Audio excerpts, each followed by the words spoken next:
et j'ai vu un homme d'Éthiopie, j'ai vu ici un homme d'Afrique, j'ai vu un homme de la Chine, j'ai vu un homme de Timbuktu. C'est donc un système qui élimine le racisme. Nous ne faisons pas que parler. C'est un système révélé par le Tout-Puissant, le Tout-Sage. Nous, musulmans, nous sommes la communauté la moins raciste au monde. Nous le sommes encore. Ce sont des survivances du passé, comme c'est le cas avec moi. Voyez-vous, mes ancêtres sont hindous. En Inde, nous avons un système de castes. Nous avons divisé la société en 4 castes différentes. En Afrique du Sud, ils nous ont divisés en 4 groupes différents, en fonction de la race. Dans mon pays, en castes, 4 castes différentes. Je suis musulman, mais dans mon milieu, on dit toujours celui-ci est brahman, de la caste supérieure, et celui-là est un intouchable, de la caste inférieure. 5000 ans de sang indien circule dans mes veines. Alors, s'il en reste quelque chose, vous pouvez le comprendre. Les gens peuvent comprendre. Mais en tant que peuple, dans l'ensemble, nous sommes les moins racistes de toutes les autres communautés au monde. Grâce à qui? À l'islam. Donc, l'islam ne se contente pas de parler du problème, mais il vous montre comment le résoudre. Hier, vous avez démontré que la Bible n'était pas la parole de Dieu. Mais aujourd'hui, vous citez la Bible pour nous prouver que l'avènement de Mohammed, que la bénédiction et le salut de Dieu soient sur lui, était annoncé. Je vous prie de nous expliquer cela.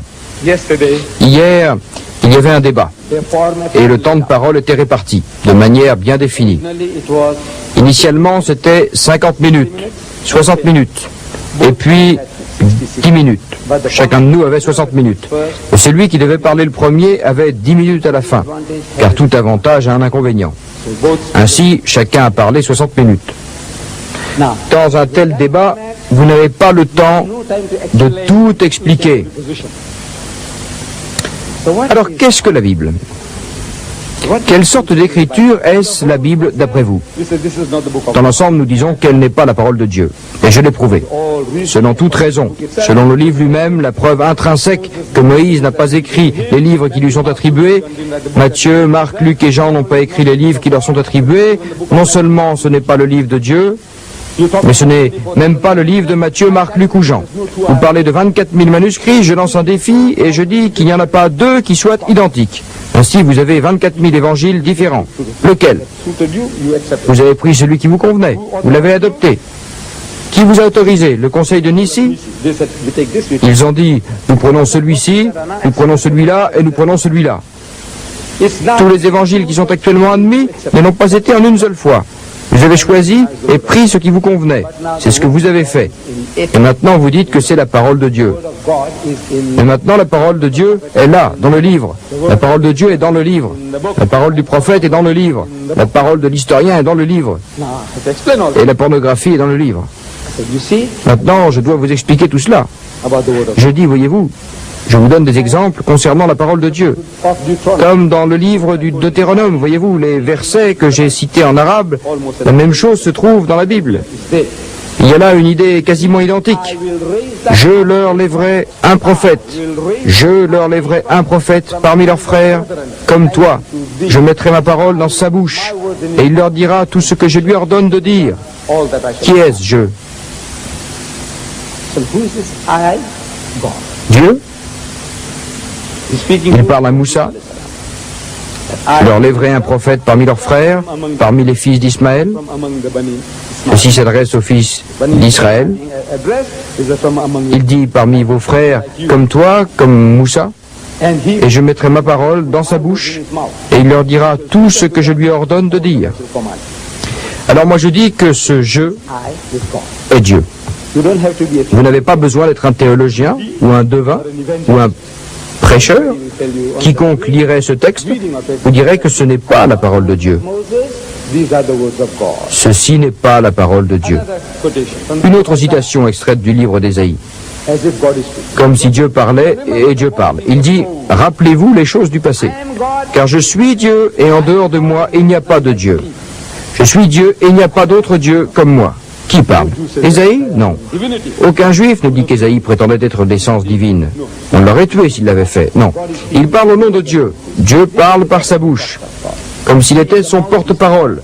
C'est la mission de tout le prophète de Dieu. Il est le porte-parole de Dieu. Il écoute la parole de Dieu et il vous la communique. Ainsi, je suis Dieu et en dehors de moi, il n'y a pas d'autre Dieu. Je suis Dieu et en dehors de moi, il n'y a pas d'autre sauveur. Qui? Dieu, c'est Dieu qui parle. C'est la parole de Dieu. Vous n'avez pas besoin d'être professeur de théologie pour le comprendre. Il y a un autre type de preuve dans la Bible. Si c'était une conférence, j'aurais expliqué tout cela la nuit dernière, mais c'était un débat. Quels que soient les propos tenus par votre adversaire, vous ne pouvez pas polémiquer avec lui sur tous les points. La caravane passe et les chiens se mettent à aboyer. Vous n'arrêtez pas la caravane et faites marche arrière pour chasser les chiens. Vous devez poursuivre votre chemin.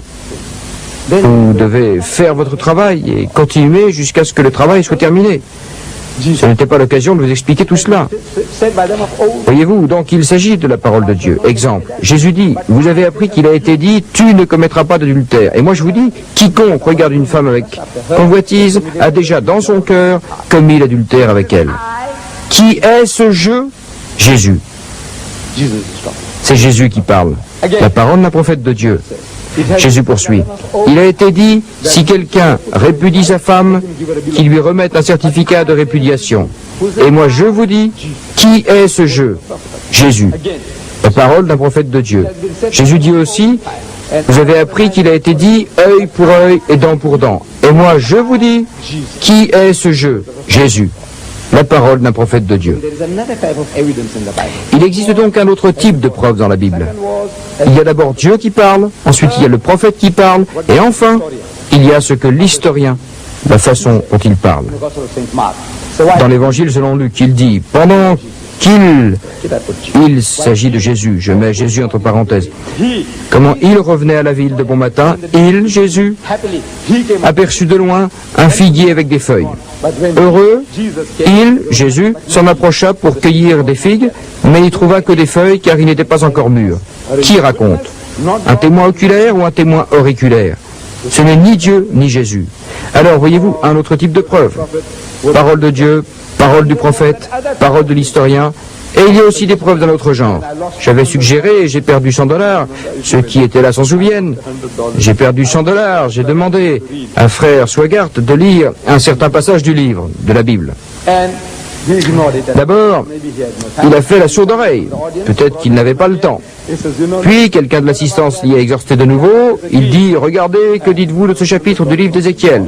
Et il y avait aussi les $100. Alors il l'a lu. Mais il l'a lu à une vitesse de 60 miles par heure.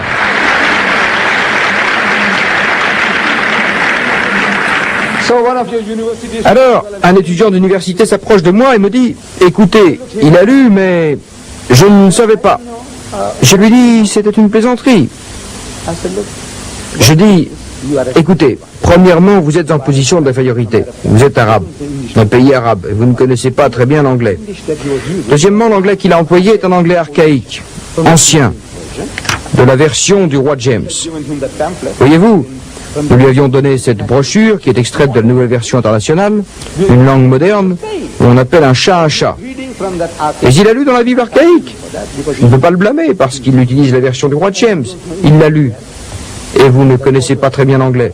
Ça aussi, c'est un désavantage. Et il l'a lu à cette vitesse dont je viens de vous parler. C'est ce qui s'est passé. Je dis, écoutez ce que vous allez faire. C'est le lire dans cette brochure et vous comprendrez ce qu'il a lu. Ainsi donc, il l'a lu et la plupart, j'en suis sûr, n'ont pas compris la plaisanterie. Non, la vitesse, la prononciation, il n'était pas aussi emphatique que quand il cite d'autres textes bibliques. Vous savez, il lit de façon telle que chaque mot et chaque phrase descendent dans votre gorge ou dans votre oreille. Mais hier, c'était différent. Soit en 60 miles par heure.